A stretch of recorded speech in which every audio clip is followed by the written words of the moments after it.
आप सबको praise the Lord. मैं परमेश्वर का धन्यवाद देता हूँ कि एक बार फिर से परमेश्वर ने कुछ वचनों को लेकर आने के लिए मौका दिया, इसलिए मैं प्रभु का धन्यवाद देता हूँ। आशा करता हूँ कि आप सभी परमेश्वर के अनुग्रह से अच्छे हैं, भले हैं, और मैं आप सबों को इनकरेज करना चाहता हूँ। हमारा परमेश्वर जल्द आने वाला है, तो आप सभी जागते रहें, एक दूसरे के लिए प्रार्थना करते रहें और परमेश्वर के आगमन में आप रेडी होते रहें। अपने आप को जांचें परखें और जैसा बाइबल कहता है, जैसा परमेश्वर कहता है कि अंत के दिनों में हमें किस प्रकार रहना है, तो उन सब चीज़ों के लिए आप तैयारी में रहें। मैं आज एक विषय को लेकर के आया हूँ जो कुछ दिनों से मैं सीखा हूँ, समझा हूँ, उसके बाद मैं इस विषय को लेकर के आया हूँ। तो इसको भी हम उदाहरण से सीखेंगे। मेरा टॉपिक ये है कि जब हम प्रार्थना करते हैं तो क्या हम बोझ रखते हैं?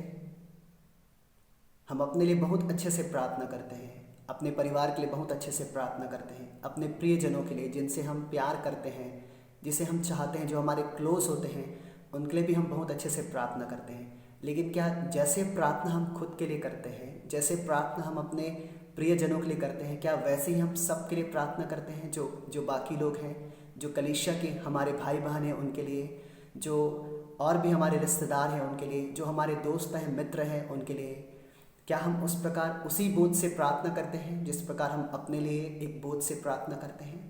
तो हम इसको कुछ उदाहरण से सीखेंगे, है ना। आशा करता हूँ ये टॉपिक आपको समझ में आ रहा होगा कि मैं कहना क्या चाहता हूँ। तो एग्जाम्पल लेते हैं। सपोज़ ये मेरा शरीर है, सबका अपना एक शरीर होता है और इसमें काफ़ी सारे अंग हैं, है ना। इसमें आँखें हैं, नाक है, कान है, हाथ है, पैर है ना, काफ़ी सारे अंग हैं। तो अब सपोज़ मैं आपको एक उदाहरण के लिए बता रहा हूँ। यदि मेरे आँख में एक कंकड़ चला जाए, सपोज़ मैं बाहर निकला हूँ, अचानक से एक बड़ा सा एक कांच का टुकड़ा मेरे आँख में चला जाए, तो क्या हो जाएगा? तुरंत मेरे आँख की पलकें बंद हो जाएंगी, तुरंत मेरा हाथ जो है आँख की ओर जाएगा, तुरंत मैं छटपटाने लगूंगा। मतलब सोच कर देखिए, आपके आँख में एक कांच का टुकड़ा चला जाए तो पूरा सारा शरीर जो है सब काम छोड़कर उस आँख में जो घुसा हुआ कांच का टुकड़ा है उसको निकालने के लिए प्रयास करता है। तुरंत मैं जाऊंगा, पानी लूँगा ना। कैसे जाऊंगा? मैं पैर से दौड़ते हुए जाऊंगा, है ना।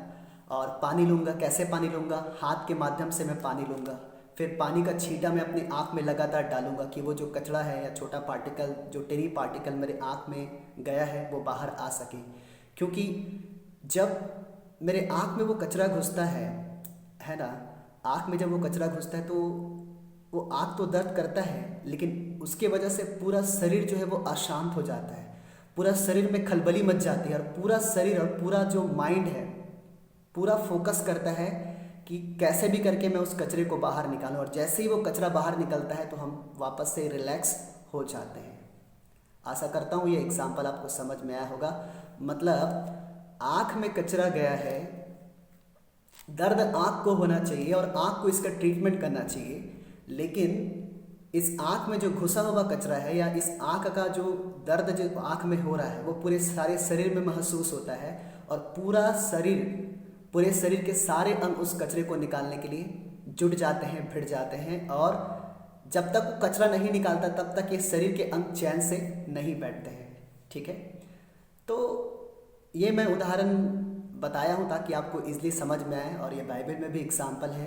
प्रियो, हम सभी एक ही देह के अंग हैं, है ना। हम सब मिलकर एक देह का निर्माण करते हैं। कलीसिया एक देह है जिसका सिर यीशु मसीह है, और उस कलीसिया में हम सभी जो अलग अलग अंग हैं वो सब मिलकर के एक देह का निर्माण करते हैं, ठीक है। तो जैसे मैंने अभी एग्जाम्पल दिया कि जब आँख को तकलीफ़ होता है तो पूरा सारा शरीर भिड़ जाता है, जुड़ जाता है उस आँख की तकलीफ़ को दूर करने के लिए। ठीक उसी प्रकार मैं जब बता रहा हूँ, जब मैं बोलना चाह रहा हूँ कि हम सभी जो अलग अलग व्यक्ति हैं, जो कलीसिया के सदस्य हैं, वो सभी एक ही देह के अंग हैं। मतलब आप ये सपोज कीजिए कि हमारे पास एक कलीसिया है जो पूरे शरीर के बराबर है, और हम सभी, मैं हूँ, मेरे भाई हैं, जो कोई भी उस कलीसिया में जा रहा है, वो हम सभी एक ही शरीर के अंग हैं।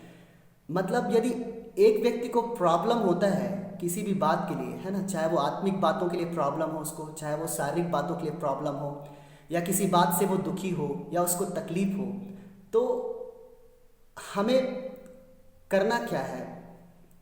जैसे मैंने अभी एग्जाम्पल बताया कि जब आँख में कचरा घुसता है तो पूरे शरीर को तकलीफ होता है, ठीक उसी प्रकार यदि सचमुच में हमारे अंदर प्रार्थना का बोझ है, यदि हम सचमुच में अपने आप को कलीसिया का एक अंग मानते हैं, एक देह का एक अंग मानते हैं, है ना, हम एक देह मानते हैं अपने आप को, तो जब किसी व्यक्ति को कुछ प्रॉब्लम होता है तो मेरे प्रियो उस व्यक्ति के लिए हमारे भीतर में वो प्रार्थना करने का मन, प्रार्थना करने का बोझ आना चाहिए। यही परमेश्वर सिखाता है, यही परमेश्वर चाहता है ना। याकूब की पत्री में लिखा है कि इसलिए तुम आपस में, इसके 5वें अध्याय के 16 वचन में लिखा हुआ है, इसलिए तुम आपस में एक दूसरे के सामने अपने अपने पापों को मान लो और एक दूसरे के लिए प्रार्थना करो जिससे चंगे हो जाओ। धर्मी जन की प्रार्थना के प्रभाव से बहुत कुछ हो सकता है। मेरा विषय ये वचन को समझाना है। यहाँ पे जो लिखी एक बात है कि एक दूसरे के लिए प्रार्थना करो जिससे चंगे हो जाओ, धर्मी जन की प्रार्थना के प्रभाव से बहुत कुछ हो सकता है।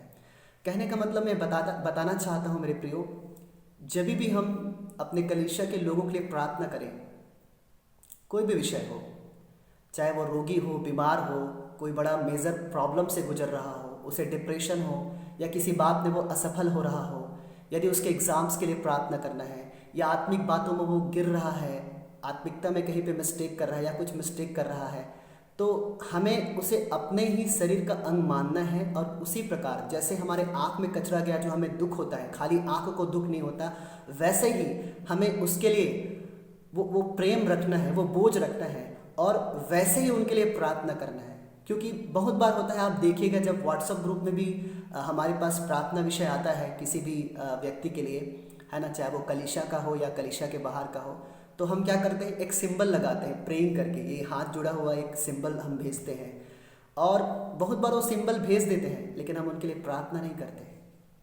ये तो पाखंड में आ गया ना कि हमने प्रार्थना करने के लिए यहाँ से हामी भर दिया, सहमति दिखा दिया, लेकिन हम उनके लिए प्रार्थना नहीं कर रहे हैं। दूसरा, जब भी हम प्रार्थना करते हैं, आप नोटिस कीजिएगा, हम जब अपने ऊपर मुसीबत आता है या अपने विषय को लेकर के प्रार्थना करते हैं तो एकदम मतलब पूरा बल लगा देते हैं प्रार्थना करने के लिए, पूरा जोर लगाते हैं, क्योंकि वो मेरा विषय है, मेरे परिवार का विषय है। तो क्या जो बल हम अपने लिए लगा रहे हैं वही बल हम अपने कलीसिया के भाई बहनों के लिए लगाते हैं, दूसरों के लगाते हैं? क्या जैसी परवाह, जैसी चिंता हम अपने विषयों के लिए करते हैं, जो परमेश्वर से जो आंसर जो हम अपेक्षा करते हैं खुद के विषय में, क्या वैसे ही लगन से, वैसे ही बोझ से क्या हम दूसरों के लिए प्रार्थना करते हैं? आप एक मिनट सोच करके देखिए। और अगर नहीं करते हैं तो मैं आप सबों को ये सलाह देना चाहता हूँ, ये रिक्वेस्ट करना चाहता हूँ कि प्लीज़ जब भी हम दूसरों के लिए प्रार्थना करें तो उनके लिए ऐसे प्रार्थना करें जैसे हम खुद के लिए प्रार्थना कर रहे हैं। उनको अपना समझ करके प्रार्थना करें। अगर कलीसिया में कोई भी माँ है, भाई है, बहन है ना, उसे अपना माँ, उसे अपना भाई, उसे अपना बहन समझ करके प्रार्थना करें। उनके प्रॉब्लम जो फेस कर रहे हैं उसको ऐसा समझे कि वो जो प्रॉब्लम आपके ऊपर में आया हुआ है या आपके लोगों के ऊपर में आया हुआ है। तभी जब ये समझेंगे और तभी जब आप प्रार्थना करेंगे प्रियो, तो जो प्रार्थना होगी वही बोझ की प्रार्थना है और परमेश्वर वैसा ही प्रार्थना चाहता है। हम आ करके बड़बड़ाएंगे, उससे परमेश्वर को कोई मतलब नहीं है। लेकिन जब हम प्रार्थना करेंगे उनके लिए, उस प्रार्थना करते वक्त में हमारा मन कैसा होता है, हमारा हृदय क्या चाहता है ना। एक जगह वचन में लिखा है इब्रानियों में, यीशु मसीह भी दुख उठा उठा कर, गिड़गिड़ा कर, रो रो करके प्रार्थना करता है ना। यीशु मसीह स्वयं ऐसा प्रार्थना करता है, ठीक है। तो मेरा कहने का मतलब है कि जब भी कोई व्यक्ति आपको प्रार्थना विषय देता है या जब भी आप देखते हैं कि कोई व्यक्ति कमज़ोर है, कोई रोगी है, बीमार है या किसी आत्मिक कमजोरी उनके भीतर में आया है, तो उनके लिए बोझ से प्रार्थना करें जैसा आप खुद के लिए प्रार्थना करते हैं। तो देखना परमेश्वर कैसे उस व्यक्ति के जीवन में काम करता है और कैसे आपको भी आशीष करता है। आप सब जानते हैं कि अय्यूब के जीवन में कैसे दुख आया, और जब अय्यूब ने अपने दोस्तों के लिए प्रार्थना किया, उसके बाद परमेश्वर ने उसका सारा दुख दूर किया और जो कुछ आशीष उसका चला गया था वो दुगना परमेश्वर ने उसको लौटा दिया। कहने का मतलब ये है, हमारा ये कर्तव्य है कि हम एक दूसरे के लिए प्रार्थना करें और इस प्रकार प्रार्थना करें जैसा कि वो मेरा खुद का भाई हो, खुद का बहन हो या मैं स्वयं खुद हूँ। तभी हमारी जो प्रार्थना निकलेगी वो एक बोझ की प्रार्थना होगी, तभी जो प्रार्थना निकलेगी वो दिल से प्रार्थना निकलेगी, क्योंकि परमेश्वर यही चाहता है कि हम सच्चाई से, हम आत्मा से उनके लिए प्रार्थना करें। है ना। और जब भी आप ऐसा प्रार्थना करेंगे दूसरों के लिए, तो आप देखेगा आपके जीवन में भी वो काम दिखने लगेगा। हम देखते हैं बाइबल में नेहम्याह ने फास्टिंग किया था और यो यरूशलेम के लिए, इजराइलियों के लिए प्रार्थना किया था। दानियल को सब जानते हैं, दानियल ने कैसे जो है 3 टाइम वो घुटने टेक टेक कर इजराइलियों के लिए प्रार्थना करता था, है ना। तो मैं आप सबको ये बताना चाहता हूँ कि एक दूसरे के लिए प्रार्थना करना बहुत ज़्यादा इम्पॉर्टेंट है, बहुत ज़्यादा ज़रूरी है, क्योंकि हमारा ये कर्तव्य है, परमेश्वर की डायरेक्ट आज्ञा है कि हम एक दूसरे के लिए प्रार्थना करें, एक दूसरे को प्रार्थना में उठाएं, एक दूसरे को इनकरेज करें। तभी तो हम एक अच्छा कलीसिया बन पाएंगे, तभी तो हम परमेश्वर के प्रेम को प्रकट कर पाएंगे, है ना।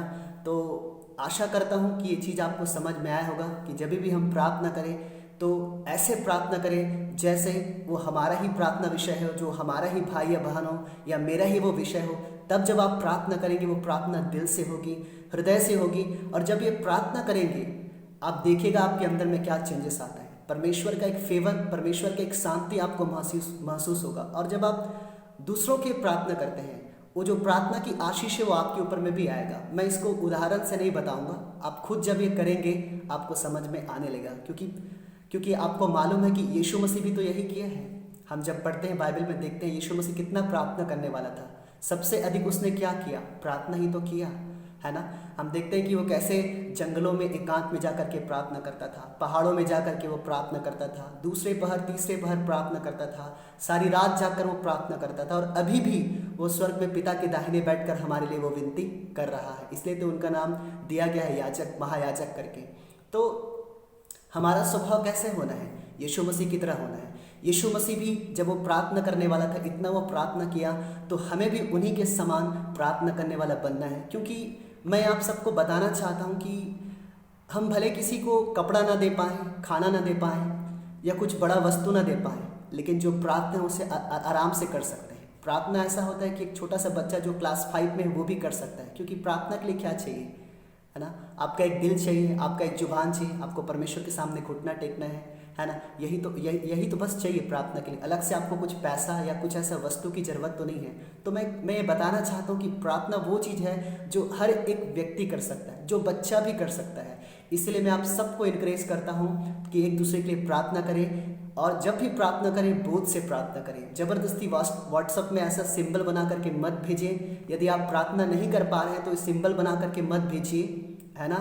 क्योंकि ये उचित नहीं है, ये उचित नहीं है, ये सही नहीं है। क्योंकि आप सिंबल बना करके भेजते कि प्रार्थना करें और नहीं करते हैं तो फिर आप वहाँ पे गलत ठहर जाते हैं। और मैं ये भी बोलना चाहूँगा कि जब हम दूसरों की प्रार्थना करें, अगर सामने वाले की समस्याएं बड़ी है या कुछ ज़्यादा संघर्ष में है, तो प्लीज़ आप उनके लिए फास्टिंग करें। उस व्यक्ति के लिए या जो भी जिनका विषय आया है उनके लिए आप फास्टिंग करें। क्योंकि जब आप फास्टिंग के साथ में प्रार्थना करते हैं मेरे प्रियो, तो उसका जो उत्तर है वो अलग ही आता है ना। तो आशा करता हूँ मैं कुछ चीज़ों को आपके सामने रख पाया और आपको ये बातें समझ में आई होगी।